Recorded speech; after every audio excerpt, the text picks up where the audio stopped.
দেখো মেঘলা ওয়েদারে কিন্তু এই জামাটাও শুকায়নি, কিরকম ভোটকা গন্ধ বেরোচ্ছে।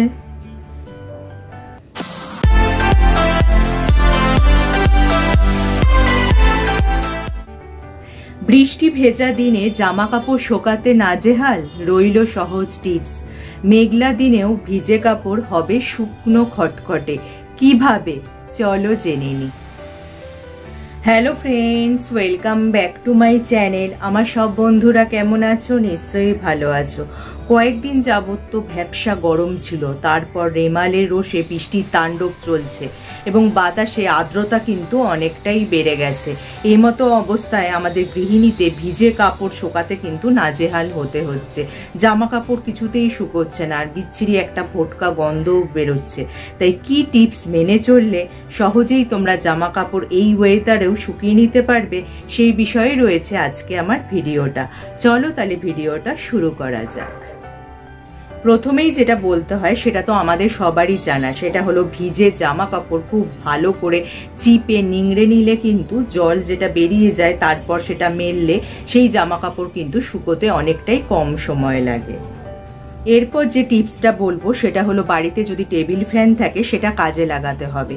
হ্যাঙ্গারে করে ভিজে জামা কাপড় ঝুলিয়ে সেটা যদি টেবিল ফ্যানের সামনে রেখে দাও, দেখবে অনায়াসেই কিন্তু জামা কাপড় শুকিয়ে যাচ্ছে।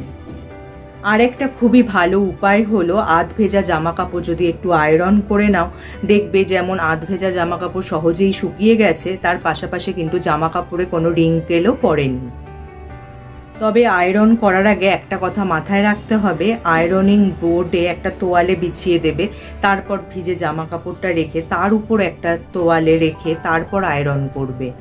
এইভাবে ইস্ত্রি করলে কি হবে, তোমাদের ভিজে জামা কাপড়ে সরাসরি আয়রনিং করতে হবে না, অথচ কিন্তু জামা কাপড়ের আর্দ্রতা কিন্তু অনেকটাই শুষে নেবে।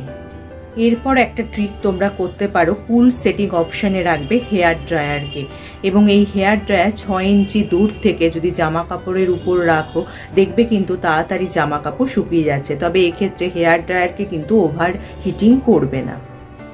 তাহলে এখন ভিজে কাপড় নিয়ে কিন্তু নাজেহাল হওয়ার সমস্যা নেই যদি এই টিপসগুলো মেনে চলো। তাহলে যদি ভিডিওটা তোমাদের কাজে আসে বা উপকারে আসে, লাইক আর শেয়ার করতে একদমই ভুলো না। যারা আমার এই চ্যানেলটা প্রথম দেখছো, চ্যানেলটাকে অবশ্যই সাবস্ক্রাইব করে নিও এরকম উপযোগী ভিডিও আরও দেখার জন্য। তার পাশে যে বেল আইকনটা আছে ওটা প্রেস করে অন করে দিও, যার ফলে যখনই আমি ভিডিও আপলোড করব নোটিফিকেশন তোমাদের কাছে পৌঁছে যাবে। আজ তাহলে আসি, আবার দেখা হবে আগামী পর্বে।